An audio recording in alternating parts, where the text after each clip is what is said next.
नहीं पाई रे। अरे महाराज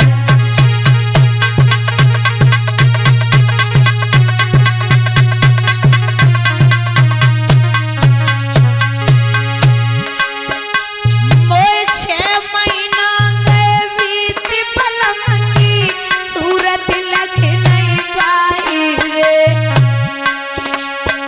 और बिना पति के ओ बाबा मेरे पूत हो न को रे।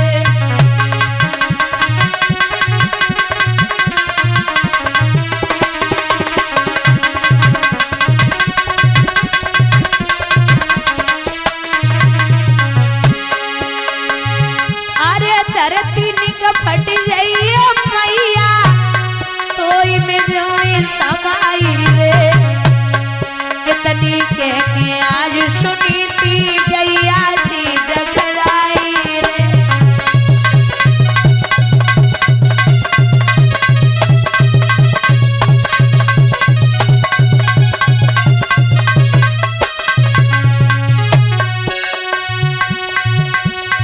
ओ मुरली के बजैया श्याम सबरिया फेरी रह जाइए।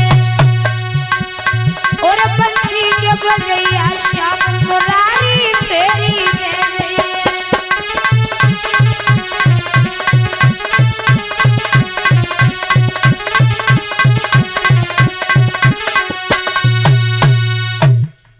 कहा कि तेरे बेटा पैदा हो जाएगा तू यहां से लौट जा। मैया बोली इतने दिन हो गए महाराज एक पुत्री का मुख नहीं देखा। आप मुझे समझाने को कोशिश मत करो, मुझे बेटा चाहिए। बाबा नारद बोले लला का भाई झोली में पड़े जो निकाल के पकड़ाए थे, चल यहां से लौट जा।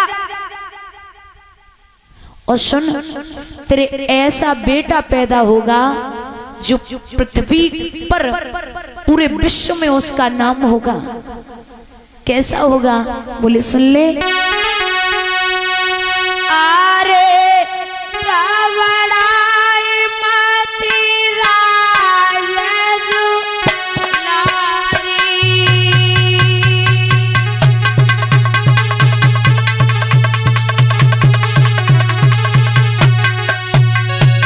अरे कावड़ाई मती राज दुलारी तेरी एक लला होई गोया तारी।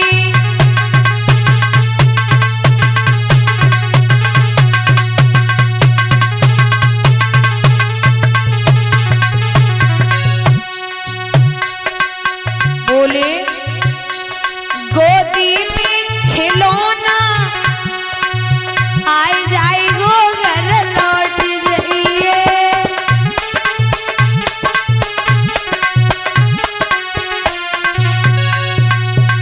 मरी करी अधोगति में जावे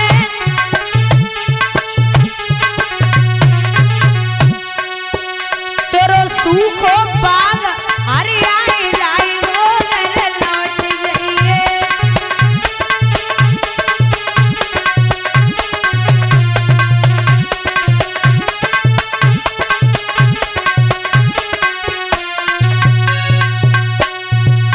जब तक जग में चंद्र सितारे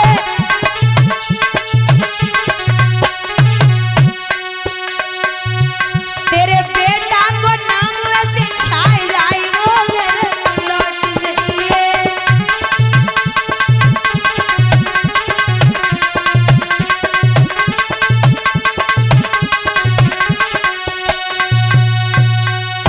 लौट जा। जो जब बात सुनी बोले 9 महीना के बाद जो कुआ कौनाए चलो जा तू जो कुई में आए कि गिर पड़ी हम रोके वे को ना आए तू आज लौट जा। लौटाई दियो।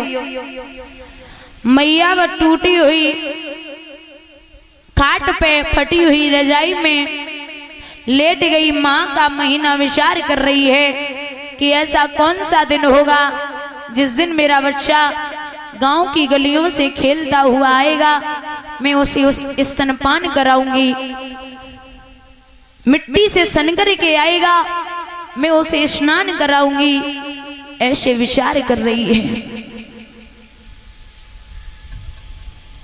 सुबह हुआ, महाराज राजा उत्तानपाद शिकार खेलने के लिए चले।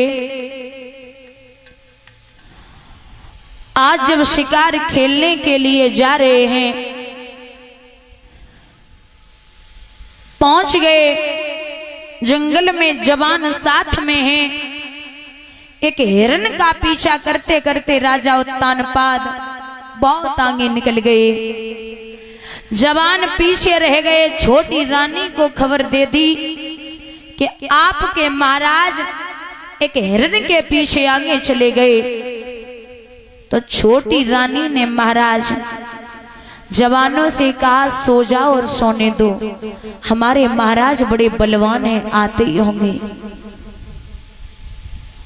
रात में जब राजा लौट के आओ, आवाज लगाई, अरे सुनती हो, हुआ ऐसा। अरे सो नींद में सोई पंछो,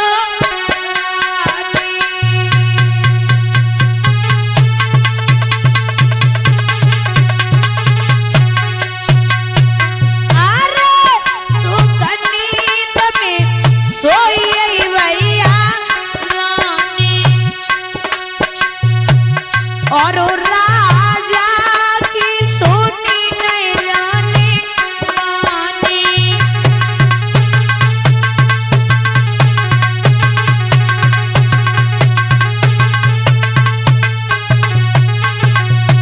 आहा, मैंने क्या कहा, सुनो ना।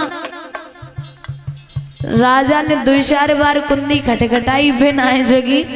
राजा को बड़ी रानी की याद आई तो घोड़ा लौटा दिया। अरे जय ख्याल सुनीति को आओ,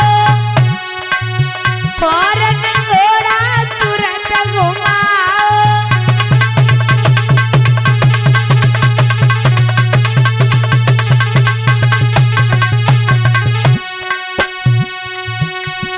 छत पे पहुंचे, धीरे धीरे बोल रहे, उठो ना, खोलो ना दरवाजे। रानी ने विचार करो कि इतनी रात में तुझे कबहू ना आए, हमें जब मालूम पड़ रही हमारी सौत ने हमें मारवे के लिए भेजो है। राजा बोलो, दरवाजे खोल रही कि ना खोल रही, नीचे वाले सुन रही तो वे हड्डी को सुरमा बनाई देती। खोलो। समझ गई बड़ी रानी की जो छिप के आए हैं, का करो। अरे सीढ़ियन सीढ़ियन चली लिवाई, पगड़िए गुरियावल माया बने की।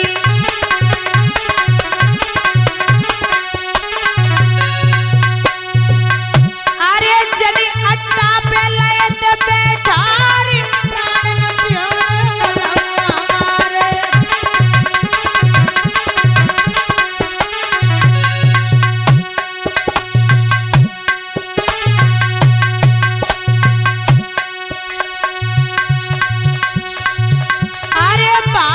भूख सजन को लगी रही। महाराज भूख लगी है क्या? बोले बहुत तेज।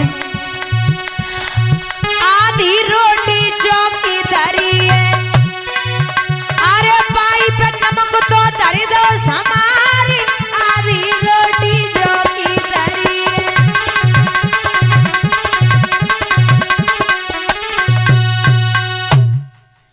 राजा ने फटे भई आसन पे जब विश्राम कियो, रानी की दशा देख के राजा उत्तानपाद टकटकी लगाए देख रहे, आंखों नाई झपकी रही।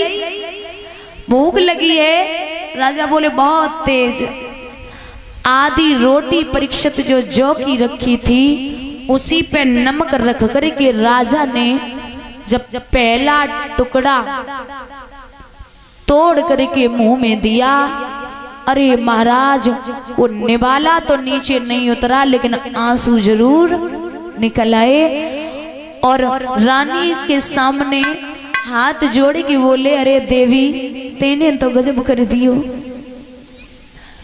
ऐसी इतनी पतिव्रता मत बने कि तूने शरीर भी खराब कर लिया, इस शरीर को अपना नहीं समझा। और तू एक बात याद रखना कि जिस सौत के पीछे तू आज पागल बनी बैठी है, उस सौत का बेटा भी तेरे काम नहीं आएगा। रानी ने फटी हुई साड़ी से आंसू पहुंचे जवाब दो है श्रीमन, रोए रोए के मत रुलावो। हमारे भाग्य में जो था वो तो हुआ ही है, आप मत रोइए। आंसू पहुंचे रात्रि भर राजा ने विश्राम किया। 4 बजे पुजारी ने घंटा बजाया। राजा जो नीचे उतरे के पहुंचो, छोटी रानी दोनों हाथ चौकट से लगाए खड़ी, बोले कहां गए थे? इतनी तेज चिल्लाई सो राजा तो सकपकाई गो। बोले मैं पूछ रही हूं रात भर कहां रहे? और हमें पता तुम कहां गए। राजा ने विचार करो, अगर आजू बंदर घुड़की ने काम ना करो तो जिंदगी में करीबी वाली है ना है। बोली रानी सुनो, हमें पता तुम कहां गए। कहां? आरे क्यों होगा तमलीन, छटा छवि छीन के सुंदरताई, चेहरा तो ढरकियो नूर फिरी।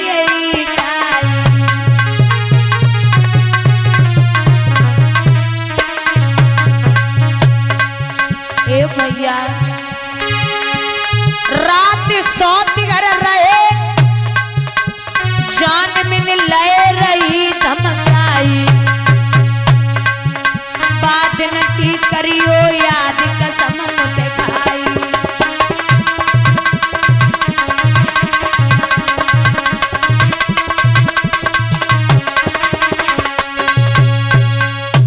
हमें पता तुम रात भर सौत के घर पे रही। राजा बोलो ले तलवार पकड़ ले। रानी बोली क्यों? बोले हमें 6 महीना हो गए, मगर चेहरा को ना देखो, और तेरे अंदर अगर इतनी शंका है तो ये ले जा तलवारों से मार दे, मैं नहीं रोकूंगा। रानी सोचने लगी ना, में इतनी कौन हिम्मत है जो हमसे जो कुछ बोल ले। हमें जब मालूम पर रही, जब मिले के ना आए, हाँ, बंदर घुड़की ने कुछ तो काम करो। बोले नहीं महाराज, मैं तो झूठ बोल रही थी, मुझे तो पता आप जा ही नहीं सकते।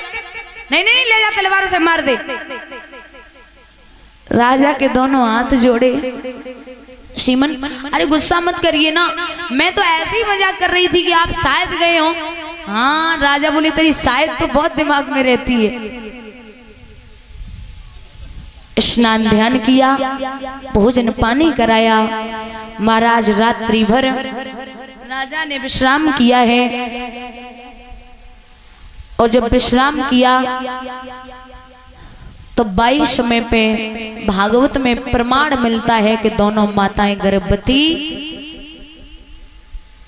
हो गई। और जब दोनों माताएं गर्भवती हुई हैं, एक ने किया गर्भाधारण, उस दिन से पलंग न छोड़ा था। एक ने बराबर आज तलक खेतों का नाज बटोरा था। एक तो अनाज बटोर रही, काम काज कर रही, एक पलंग से नीचे कदम ना रख रही। 9 महीने के बाद जब पुत्र पैदा हुए हैं, तो बड़ी रानी का बेटा पत्ते के बिछौने पर है और छोटी रानी का बेटा पालने में झूल रहा है। महाराज जो बड़ी रानी है, उसके पुत्र का नाम रखा गया ध्रुव। ध्रुव भगवान का दूसरा अंश है। और छोटी रानी है, उसके बेटे का नाम रखा गया उत्तम। ऊ माने ईश्वर और तम माने अहंकार। ईश्वर तो आया, लेकिन अहंकार की वजह से ईश्वर का जाना हो गया। आज आंगन में सखियां आई गई बधाई लेके और बोली हैं दीदी कि तेरे लल्ला